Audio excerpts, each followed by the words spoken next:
For the third consecutive season, Game 1 of the World Series goes into extra innings. For the Yankees, the offense in this game has come from the guy that'll lead off the 10th in Giancarlo Stanton with a majestic home run back in the 6th. Blake Treinen stays in after he got Aaron Judge to get out of a 9th inning jam. And here we go with the 10th. Strike one with that video game slider. Home run for Stanton, his 17th in the postseason in his career. Been unstoppable in October. Jeez, oh Pete, so you got the slider breaking one way and then the sinker coming back like that. Good luck. Well, and that's why he's so tough. I mean, experienced guy, been through this before, covers both sides of the plate, and has the hitter completely guessing. Home with an 0-2. Strikes him out. The sweeper breaks 15 inches on average one way. The sinker breaks 16 inches on average the other way. It's just a guy who knows how to manipulate the baseball, and certainly for the Dodgers, you know, they don't want this game to go much longer. Of course, they want to end it as quick as possible. This will be the last inning for Blake Treinen. One away, tie game, 10th inning. Jazz Chisholm's up. Takes ball one. Dodgers have the bottom of the order due up in the bottom of the 10th. Smith, Lux, and Edman. And if they can get the fourth guy up there, that's Ohtani. Chisholm in the 5 spot. 1 out of 4 today. On a 1-0 pitch. Pulls one through, and he's got his second hit.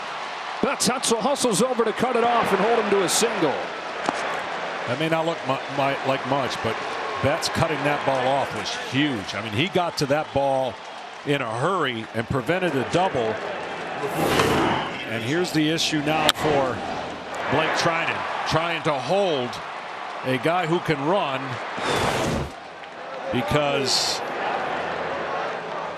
getting on second base would be huge for the Yankees.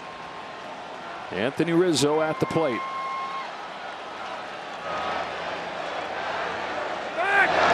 Checking him right away. 8 stolen bases and 9 tries against Treinen this year. Chisholm's got great speed. Yankees only have 5 steals in this postseason. Jazz has 2 of those. Rizzo, who's 1 for 4.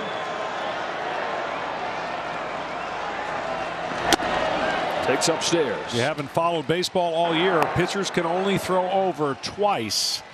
And if they throw over the 3rd time, they have to get the runner out. In other words, they got to pick him off. Otherwise, he goes to second, considered a balk with the new rules. There he goes. Throw down from Smith is not in time, and Jazz Chisholm has stolen second. Go ahead run into scoring position for the Yanks. And now the pressure will be on the middle infielders to keep Jazz close to second. Stealing third's not out of the question either. And that responsibility will go to Edman. Anthony Rizzo on a 2-0. Takes ball 3. After Rizzo, it's Volpe.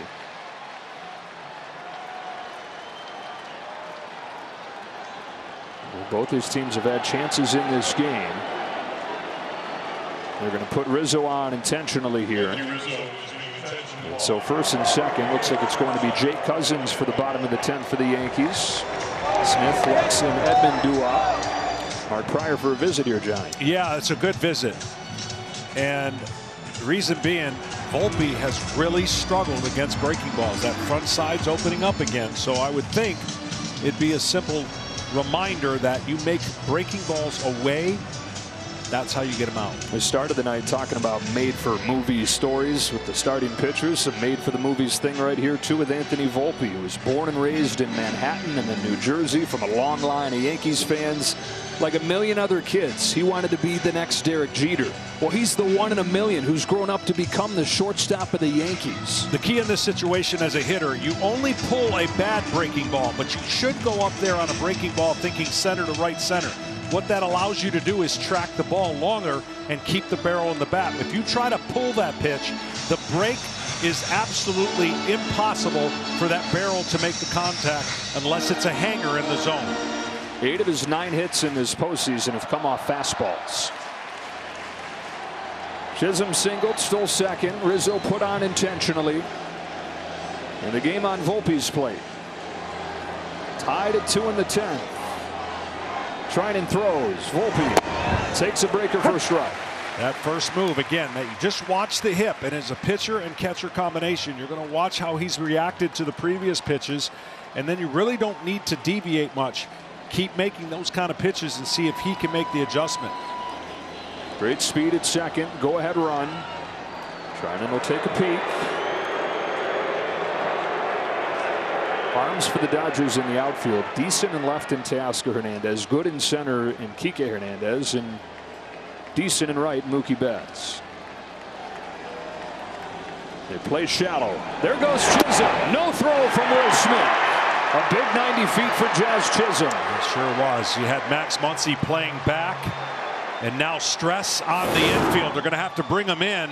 I said he's capable of going to third, and he did.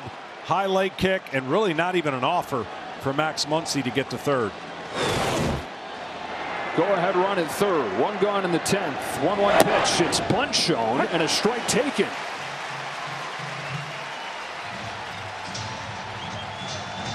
So 1-2 on Volpe.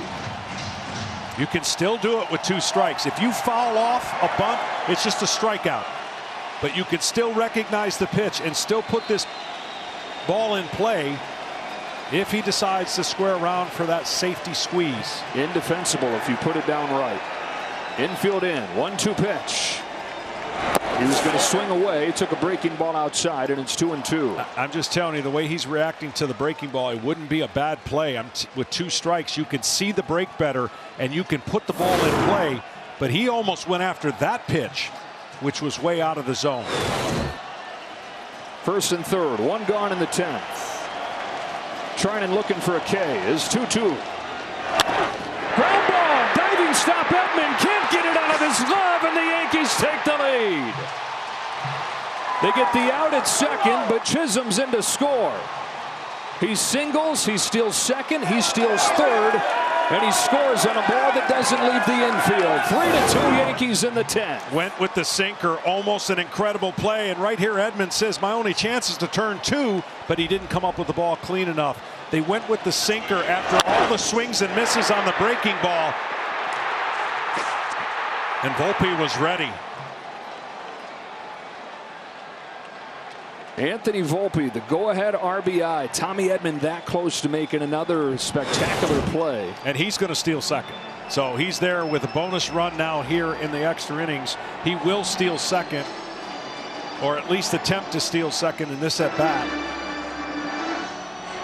Well, the Yankees have shown off a little bit of everything tonight, haven't they? The monstrous home run from Stanton, and then here the speed on the bases, which is something they've lacked in recent years. But they get that from Chisholm, getting him at the deadline, and he's in to score as Volpe puts it in play. Again, going back to the stolen base to third. That was such a big play because now it put Dave Roberts' infield in. That would have been a routine ground ball double play, of course, if they were at least halfway or all the way back. Austin Wells, there goes Volpe first pitch. It's still not in time. Yankees running wild. 3 steals in this 10th against Treinen.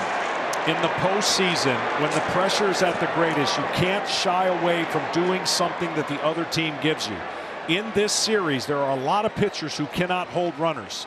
You must take the extra base because that just adds to the narrative of pressure. And now a bloop or a single gets you an added run.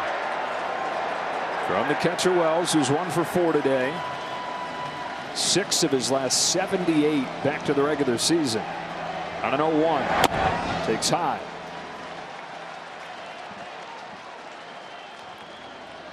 So the Yankees get a run against Blake Treinen, who'd given up just 1 run the last 2 months. This is what they did against the Guardians, too. Got to that bullpen. That was one of the best bullpens in baseball all year, statistically the best, and the Yankees turned that season against that crew. Just to remind people how important this game is for the Dodgers and the Yankees, the Dodgers have used a lot of resources. If they come back and win, it's all good. If they don't come back and win, those resources have to be pushed to the limit. Strike three taken, but the Yankees have taken the lead. Jazz Chisholm steals 2 bases and comes in to score. Dodgers down a run, 3-2 Yankees to the bottom of the 10th, and Jake Cousins on, buckling the knees of Will Smith. Well, you know what Cousins knows? He knows who's batting fourth. You don't want anybody get on base and have the game-winning run in Ohtani come to the plate. Cousins has 1 career save. 1 ball, 1 strike on Smith. It's a guy who was cut loose pretty much by the White Sox. Wound up being the worst team in baseball history. Yankees got him for nothing. Bigger and bigger role. And now trying to save game 1 of the World Series. His 1-1 to Will Smith. Outside ball 2. A sinker breaking ball is going to be what he's going to try to get Will Smith, who's been stubborn on really not swinging outside the strike zone too often. Nice pitch right there, 2-2.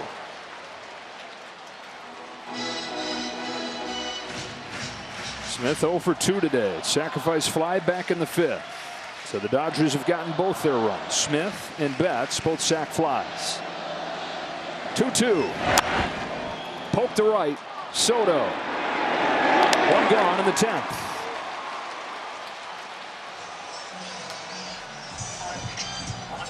Then up comes Gavin Lux. Lux is 0 for 3 today. Hasn't played a ton lately. He's been bothered by a hip issue. He's in there every day in the division series, but only a handful of at-bats the last almost 2 weeks now. Well, the good news for Lux on that slider that nobody's been able to hit for Cousins, at least that ball's coming into you on a break that you might be able to see in the zone. Took the first one away. The league's only hitting 144 off that slider. That is a virtually unhittable pitch when he's got it locked in. The 1-0. Lux takes it inside ball 2. The Dodgers, as you said, desperate to get a man aboard to get Ohtani to the plate here. Edman's on deck. Then it'd be Ohtani. Cousins home with a 2-0. Lux takes a backdoor strike. Got a pair of left-handers warming if it gets to Ohtani, both Hill and Nestor Cortes, who hasn't pitched in a month. The 2-1. Check swing. No swing. Ball 3. Has stayed with that pitch. He got a backdoor 2-0 to be a strike. He tried to get the swing there and held up.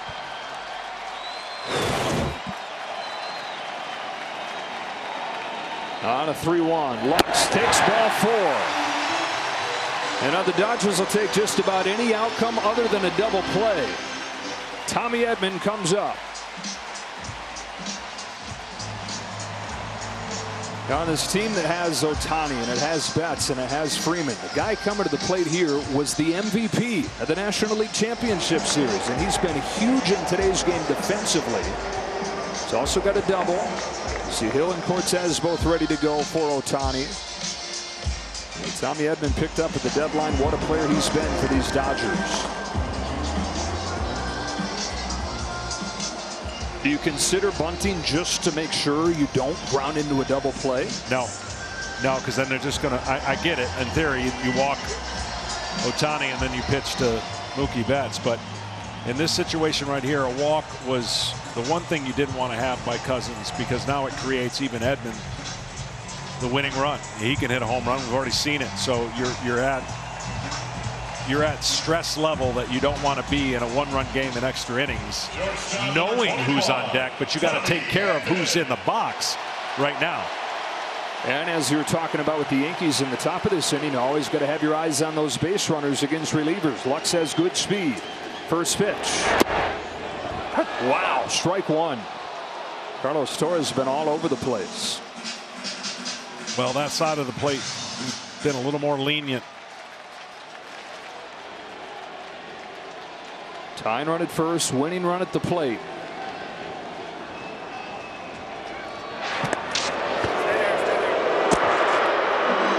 This game's had it all, man. If you're not involved in this game as a teammate, your stomach's in knots. You actually feel better when you're in the game, but when you're watching and there's nothing you can do, and you're rooting for the best outcome, but it's a torture. On an 0-1. That is on the inside corner. So Edman is down 0-2. His Cousins gets a call on both sides. Well, now what that does is put a lot of stress on Edmonds on a breaking ball on either side of the plate, right? The best place to go right now is a down and in slider to force the action now that Edmonds seen both sides of the plate a strike call. So he really can do whatever he wants. You just don't want the breaking ball in the zone against Edman. Drop slow. 1 ball, 2 strikes. And again, the best stress would have been where that fastball was called. If you imagine starting a breaking ball on that plane, it would have put Edmonds in a total panic, thinking and trying to recognize if it's a strike or not. Jay Cousins to Tommy Edman with a 1-2 and a ground ball right side under Oswaldo Cabrera. Luck stumbles as he rounds second and gets back to the bag. A base hit for Tommy Edman. Tying run in scoring position. Winning run aboard. And a once in forever player coming up. Well, this breaking ball was in the zone too long. Cabrera doesn't make the play. And luckily Lux, who fell down, was able to get back to the bag. This would have been a devastating out at second. So which one of those lefties does Aaron Boone choose to go to? He's got Hill and Cortez both ready for Ohtani. Who will it be? Nestor Cortez, who's not pitched in a month. How about this for a soft landing? Go in there and face Shohei Ohtani with the World Series Game 1 on the line. What theater here in Los Angeles. Nestor Cortez last pitched on September 18th. They thought that his season was over, but he's rushed back from this elbow injury, knowing that there's risk with him returning, and he rushes back to face this man here, Shohei Ohtani, with a tying run at second, the winning run at first. Yeah, this is gutsy, and the guts that Aaron Boone is showing, because Nestor Cortez, a starter that is going to be in a role to get 2 of the biggest outs and not having any action for 37 days. Woo. You got a pinch runner at second, Chris Taylor. Arms in the outfield really good, especially Verdugo on left. So here we go. What an opportunity this is for Shohei Ohtani and for baseball fans all over the world. His first trip to the postseason, his first trip to the World Series, and in the 10th inning of Game 1, he's got a chance to be the hero. Well, unless he hits a bullet at an infielder, it's almost impossible to double him up. So you got 2 chances to tie the game or take the lead if you figure Mookie Betts is definitely getting up in this inning. First one from Cortez is lifted to left field. Verdugo runs over and makes the grab. Did he hold on? He did. Alex Verdugo makes the grab. He goes out of play, so the runners will get 90 feet, but they get Ohtani on 1 pitch. This is an incredible catch, going full speed and making the catch. And then going out of play and throwing the ball from out of play. Alex Verdugo has made a couple plays. He had a diving catch to end the bottom of the 9th. And here he goes into the first row of seats to get Shohei Ohtani.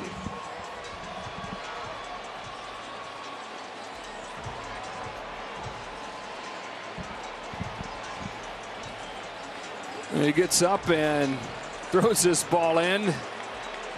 Well, that's dead ball once he's out of play. Waved off Aaron Boone and the training staff. And somewhat fittingly here, you know, with all the talk about Shohei Ohtani, you now have Mookie Betts coming to the plate, and they may put him on and take their chances of Freddie Freeman. But again, all the talk about the superstar at the top of the order. These guys, these former MVPs themselves, a lot of chances funneled to them. And the bases will be loaded here for Freddie Freeman with the Dodgers down 3-2 and down to their last out in Game 1.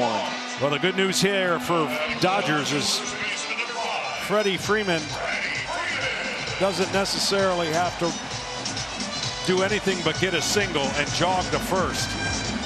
But beating something out in the ground will be limited because of his ankle. Now, the kind of at-bat that every kid that plays baseball dreams of one day having. You tell yourself, right, all right, bottom of the 10th, bases loaded, World Series, one-run game, Dodgers, Yankees. Reality for Freddie Freeman right here. Taylor the tying run, Edman the winning run. Cortez delivers. Freeman hits the ball to right field. She is gone! Gibby, meet Freddie. Game 1 of the World Series.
It was on an October night 36 years ago. A hobbled Game 1 hero for the Dodgers. Freddie Freeman with a walk-off grand slam to win Game 1 of the World Series 6-3 over the Yankees. Unbelievable.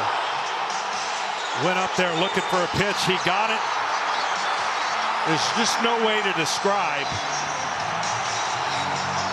I mean, there's just no way to describe it. Would you say you don't believe what you just saw? Yeah. They retire Ohtani. They walk Betts. And Freddie Freeman, who hadn't had an extra base hit in a month before today, legged out a triple in his first at-bat. And he ends this game jumping on the first pitch and launching a no-doubt grand slam that they'll talk about for ages.